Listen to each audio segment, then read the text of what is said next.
પાલનપુરના તાજપુરા વિસ્તારમાં વગર વરસાદે નદી વહી ધરોઈનો પાઇપલાઇન લીકેજ થતા હજારો લીટર પાણીનો વેડફાટ છતાં તંત્રના આંખ કાન। અંકલેશ્વરમાં વાવાઝોડું અને અનિયંત્રિત વરસાદથી ડાંગરના પાકને નુકસાન। ખેડૂતોએ જણાવ્યું 1 વીઘામાં અંદાજે 10 થી 15% સુધી નુકસાન। ફરી વરસાદ થાય તો ડાંગરનો પાક વહેલો ઉતારવો પડશે। કમોસમી વરસાદથી ખેડૂતોને થતા નુકસાન મુદ્દે મંત્રી કુંવરજી બાવળિયાનું નિવેદન। માવઠાથી થયેલા કૃષિ નુકસાન અંગે સર્વે થશે, ખેડૂતોના હિતમાં લેવામાં આવશે નિર્ણય।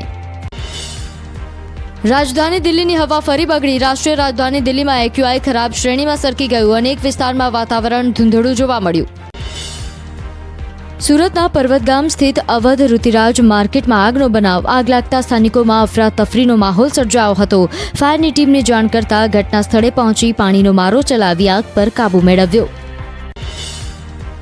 અમદાવાદના પિરાણામાં ગેસ ગળતરથી 3 શ્રમિકોના મોત। ડાઇઝિંગ વોશિંગ પ્લાન્ટમાં બની ઘટના। દાણી લીમડા પોલીસે વધુ તપાસ હાથ ધરી। દિલ્હીના મુંડકા વિસ્તારમાં કેમિકલ ગોડાઉનમાં ભીષણ આગ લાગી। ફાયર વિભાગે ભારે જહેમતે આગ પર કાબૂ મેળવ્યો। આગમાં ગોડાઉન બળીને થયું ખાખ।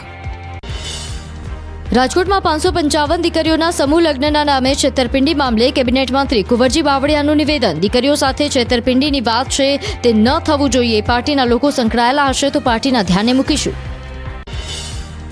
સુરેન્દ્રનગરના લીંબડી પીજીવીસીએલની કચેરી ખાતે પાંદરી ગામના સ્થાનિકોનો હોબાળો। પૂરતો વીજ પુરવઠો ના મળતા સ્થાનિકોમાં રોષ। વારંવાર રજૂઆત છતાં નિરાકરણ ન આવતા વિરોધ। આગામી દિવસમાં ઉગ્ર આંદોલનની આપી ચીમકી।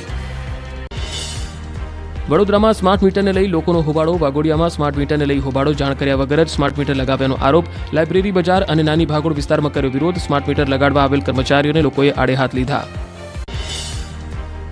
સુરેન્દ્રનગરમાં સ્થાનિકોએ કર્યો ચક્કાજામ। લીંબડી રાણપુર રોડ પર પાંદરી ગામના સ્થાનિકોએ ચક્કાજામ કર્યો। પીવાનું પાણી, રસ્તા, નિયમિત વીજ પુરવઠો સહિતની પ્રાથમિક સુવિધાઓ પૂરી પાડવામાં ન આવતા રોષ।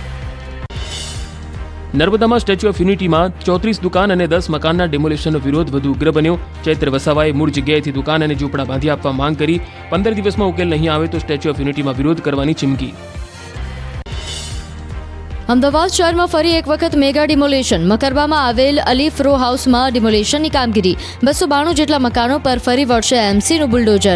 કોર્પોરેશનના રિઝર્વ્ડ પ્લોટ અને ટીપી રોડ પર બનાવવામાં આવ્યા હતા મકાનો। ગીર સોમનાથના કોડીનારના માલગામમાં પીવાના પાણીના પોકાર। 1.5 મહિનાથી પાણીની સમસ્યા। મહિલાઓ દોરડાથી પાણી ખેંચવા મજબૂર। ગામમાં ભૂતિયા નળ કનેક્શન હોવાના આરોપ। વડોદરામાં બિસ્માર રોડને લઈ તાંદલજા યુવાનોનો અનોખો વિરોધ। રોડ પર કોર્પોરેશનના કોન્ટ્રાક્ટરે ખોદેલા ખાડામાં ઓક્સિજનનો બાટલો મૂકીને વિરોધ કર્યો।